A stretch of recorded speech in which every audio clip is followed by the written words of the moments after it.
Kelahiran anak memang sangat dinantikan oleh para dads di rumah. Bahkan banyak momen-momen yang sangat berkesan selama buah hati berada di rumah. Salah satunya adalah menggendong. Bahkan menggendong merupakan salah satu cara yang paling ampuh untuk membuat anak merasa tenang dan nyaman. Namun belakangan, menggendong bayi menjadi topik perbincangan hangat, tapi jangan sampai termakan informasi tidak tepat tentang bagaimana cara yang benar untuk menggendong bayi baru lahir ya moms. Supaya lebih memahami seperti apa cara menggendong bayi baru lahir yang tepat, baik, dan benar, Nakita.id telah mewawancarai dokter spesialis anak. Yuk saksikan wawancaranya di video ini. Jangan lupa untuk like dan share videonya, serta subscribe YouTube Nakita Channel.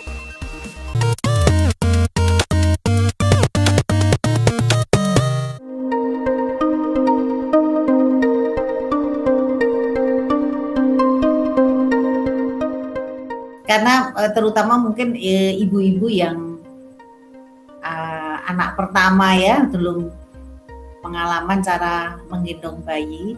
Saya kira bayi itu rentan terhadap kedinginan, karena yang sebelumnya di dalam perut ibu hangat, kemudian tiba-tiba di luar. Nah, itu mungkin sebaiknya memakai topi ya untuk menghindari kedinginan, karena kepala ini mempunyai permukaan yang sangat luas sehingga topi harus dipakai. Kemudian yang kedua, setelah memakai pakaian sebaiknya dibedong. Dengan cara membedong ini juga cara menggendong bayinya akan lebih fix begitu, tidak biur-biur kayak mau jatuh. Jadi mungkin syaratnya adalah topi, kemudian bedong, kemudian selendang atau sejenisnya yang zaman sekarang memakai bahan-bahan dari kaos, yang penting tidak licin.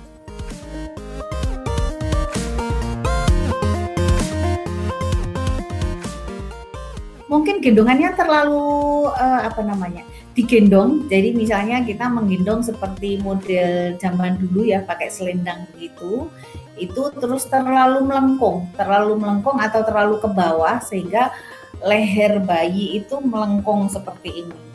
Jadi tidak boleh dagu bayi itu menempel di dada.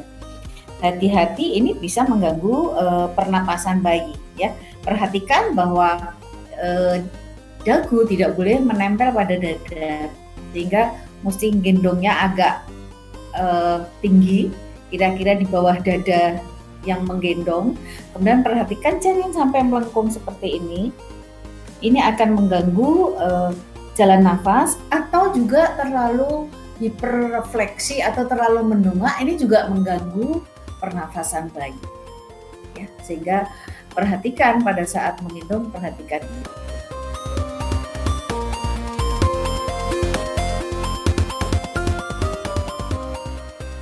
Jadi prinsipnya bayi yang baru lahir itu otot leher dan punggungnya itu belum kuat, sehingga harus kita topang ya. Jadi dengan cara memakai kedua tangan kita.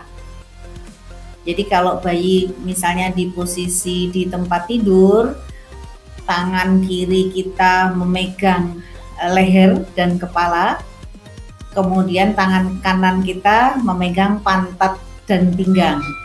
Nah, kemudian perlahan-lahan, mestinya ini pakai demo ya. Dan perlahan-lahan kita taruh di lengan kita, lengan kanan, begitu.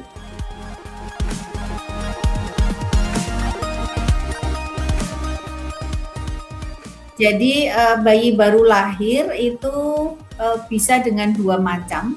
Yang pertama tadi kepala di siku ibu, kemudian pantatnya dipegang dan tangan satunya memegang punggungnya supaya punggungnya bertopang dengan baik ya. Itu saya kira kalau menggendong hanya sementara sesaat. Ada lagi cara menggendong dengan M-shape. M-shape itu adalah ditempelkan di dada ibunya, kemudian kakinya itu membentuk kaki dan pantat membentuk shape M begitu. Jadi kayak posisi katak ya. Nah, itu bisa dengan gendongannya itu agak ke arah ibu sehingga punggungnya tertahan dengan baik. Itu keuntungan yang satunya tadi, yang M-shape tadi.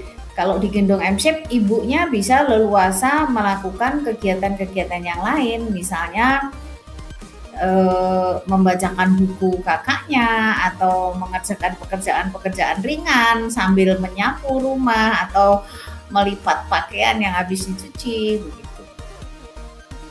Itu dua-dua itu aman untuk bayi baru lahir. Itu tadi Moms jawaban seputar cara tepat menggendong bayi baru lahir. Saksikan wawancara eksklusif lainnya hanya di YouTube Nakita Channel. Sampai jumpa di video selanjutnya ya.